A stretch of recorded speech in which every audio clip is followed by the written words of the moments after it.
Hi guys, I'm going to try to share with you outdoors with a bit more space some of your loose leash walking techniques and theories, just to give you hopefully a bit of a better demo out here on my deck.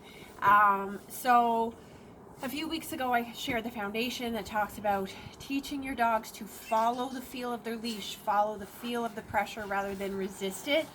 Resisting pressure is their natural instinct. It's called opposition reflex. It's normal and it's natural. So we want to work basically against our dog's instincts and train them to follow pressure rather than always opposing it. So I just want to show you that with rigs, what that looks like a little bit.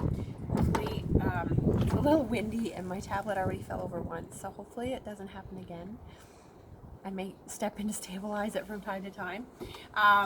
So you see rigs here in the corner.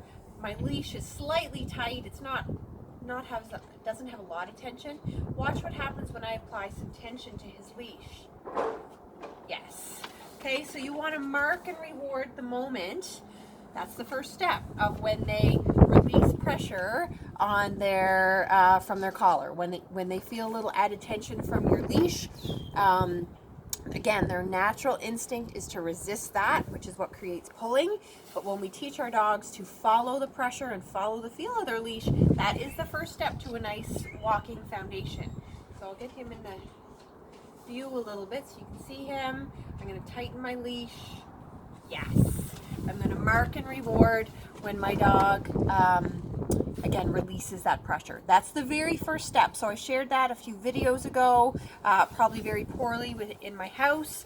So once you take that out to the streets, first of all, practice it in your yard, on your deck, inside, outside. Get your dog used to the understanding of that before you add a lot of distractions like out on a walk and kids and people and all that kind of stuff. So once your dog is understanding to follow the pressure, good boy, and release that pressure once they feel the tightness in the leash. Once you notice that they are checking back for that reward, it's time to raise your criteria. So don't do it too soon. Make sure your dog does understand that when they feel that pressure on the leash, yes, they release a bit and they get a reward for doing so. What will happen if you keep staying right at that stage is dogs will learn to back chain. So they'll learn the behavior that happened before the behavior that got the reward. So they'll think that they have to pull to not pull to get the reward. When that starts happening, when you see that your dog has that little light bulb of like, oh, I get this, leash is tight, then it's loose, I get a cookie. It's time to raise your criteria. And the way you do that is you ask for more of that behavior before you offer the food reward to your dog. You can still acknowledge the release of pressure. Whoops. You can still acknowledge the release of pressure with some praise, but you don't actually offer any food reward until the dog has